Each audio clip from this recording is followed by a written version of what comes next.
నగరంలో RTC bus ఛార్జీల పెంపును నిరసిస్తూ భారత రాష్ట్ర సమితి బీఆర్ఎస్ గురువారం తలపెట్టిన చలో బస్ భవన్ కార్యక్రమం తీవ్ర ఉద్రిక్తతకు దారితీసింది. ఈ ఆందోళనను అడ్డుకునేందుకు పోలీసులు భారీ ఎత్తున మోహరించి బస్ భవన్ కు వెళ్తున్న మాజీ మంత్రి సబితా ఇంద్రారెడ్డి, ఎమ్మెల్యే సుధీర్ రెడ్డిని అంబర్పేట్ క్రౌన్ ఫంక్షన్ హాల్ ఎదుట అరెస్ట్ చేసి లాలగూడ పోలీస్ స్టేషన్ కు తరలించారు. దీంతో ధర్నాకు దిగిన బీఆర్ఎస్ కార్యకర్తలు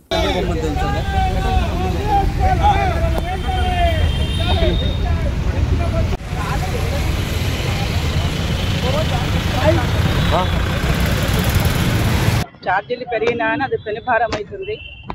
పెరిగిన బస్ ఛార్జీలకు ఒక వినతి పత్రం తగ్గించాలన్న ఒక వినతి పత్రం ఇవ్వడానికి ఇంత పెద్ద అరెస్టులు ఇవన్నీ ఏంటో నాకైతే అర్థం కావడం లేదు. పోలీస్ అంతా మనం వెంట ఉండడం, ఇది ప్రజాపాలన, ప్రజాస్వామ్యం నడుస్తుంది. ప్రజలకు ఏదైతే ఇబ్బంది ఉందో అపోజిషన్లో ఉన్న వాళ్ళు కావచ్చు, రూలింగ్లో ఉన్న వాళ్ళు కావచ్చు, ఎవరైనా ప్రభుత్వం దృష్టికి తీసుకురావడం అనేది అది కామన్ థింగే. దీనికి ఇంతకన్నా ఎందుకు వెంట పోలీసు వాళ్ళు అందరూ మా వెంట ఉండడం, ట్రాక్ చేయడం అనేది కరెక్ట్ కాదనిపిస్తుంది. పెరిగిన బస్ ఛార్జీలు నిజంగా పెరగలేదా? ఒకవైపు మహిళలకు ఫ్రీ అంటున్నారు, ఒకవైపున మగవాళ్ళకేమో డబల్ తీసుకుంటున్నారు. ఇదేంటిది? ఇది కరెక్ట్ కాదు కదా. ఇది ఉన్న విషయాన్ని చెప్పదంటే అతి సామాన్యమైన విషయం. ఇది పెరిగిన అనేక విషయాలు, అనేక ప్రామిసులు చేసే వాళ్ళు రాజ్యానికి వచ్చినారు అంటే మరి పరిపాలిస్తున్నారు.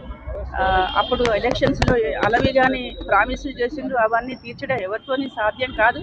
కానీ ఇప్పుడు మరి రూలింగ్ పార్టీలో ఉన్నప్పుడు మరి అవన్నీ సాధించాలి కదా. అవన్నీ కూడా ఏదైతే ప్రామిసులు చేశారో అవన్నీ కూడా ఇంప్లిమెంట్ చేయాలి. ఇంప్లిమెంట్ చేయకపోవడం ఇట్లాంటి చిన్న విషయాన్ని కూడా మరి ఎందుకు ఇంత రాద్ధాంతం చేస్తున్నారో అర్థం కావడం లేదు. మేము మొత్తం బీఆర్ఎస్ సంబంధించిన మేము అందరూ కానీ ఒక చిన్న వినతి పత్రం సమర్పించుకుంటున్నాం అంతే బస్ బాబులో. దీనికి ఇంత పెద్దగా అవసరం లేదు, అపోజ్ చేయాల్సిన అవసరం లేదు. Thank you so much.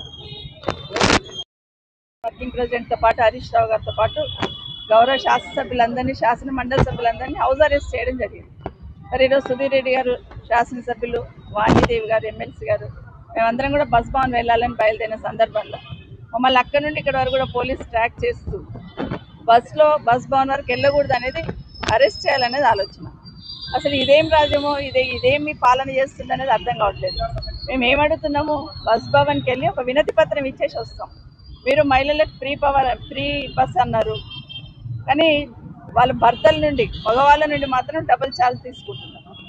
అదే విషయాన్ని రిప్రజెంటేషన్ ద్వారా మీకు బస్ భవన్లో ఇవ్వాలనే ఆలోచనతో ఈరోజు అందరం కూడా అక్కడికి వెళ్ళాలనుకున్నప్పుడు ఎక్కడోళ్ళని అక్కడ అరెస్ట్ చేయడం జరుగుతుంది. ఎందుకు భయము? మేము ఏమడుగుతున్నాము, మహిళలకు ఫ్రీ అన్నారు, మీ 6 గ్యారెంటీలలో మేము ఒక గ్యారెంటీ చేసినామని దేశమంతా తిరిగి చెప్పుకున్నారు కదా. మరి ఒక్క గ్యారెంటీ మొట్టమొదటి మీరు అమలు చేసిన గ్యారెంటీని ఈరోజు తూట్లు పొడిచేటట్టు భార్యకేమో ఫ్రీ బస్ అంటారు, భర్తకేమో డబల్ ఛార్జ్ చేస్తున్నారు. ఇదెక్కడి న్యాయము, ఇదెక్కడి నీతి అని అడగడానికే ఈరోజు మేము వెళ్తున్న సందర్భంలో అరెస్ట్ చేయడం జరుగుతుంది. ఇప్పుడు ఇక్కడ నుండి మేము వెళ్తుంటే కూడా ఎక్కడ పడితే అక్కడ పోలీసు ట్రాక్ చేస్తున్న సందర్భం. ఇప్పటికైనా ప్రజలందరూ గమనిస్తున్నారు, ఈ ప్రభుత్వం వచ్చిన తర్వాత మాట చెప్పేది ఒకటి, చేసేది ఒకటి. ఇప్పుడు బస్సులో ఎక్కినప్పుడు ఒక మహిళా సోదరిమని చెప్తుంది, గ్యాస్ సిలిండర్కి 500 వేస్తామన్నారు కదా, ఇప్పటి వరకు ఒక్కసారి కూడా మా గ్యాస్ సిలిండర్కి డబ్బులు పడలేవని చెప్తా ఉన్నారు. వాళ్ళే చెప్తున్నారు ఈరోజు. ఇదే కాకుండా ఏదైనా కూడా అన్నీ కూడా తప్పుడు హామీలు ఇచ్చి ఈరోజు తూట్లు పడుస్తుంది ప్రభుత్వం. ఇప్పటికైనా దిగి వచ్చి ఈ బస్ ఛార్జీలు తగ్గించాలి.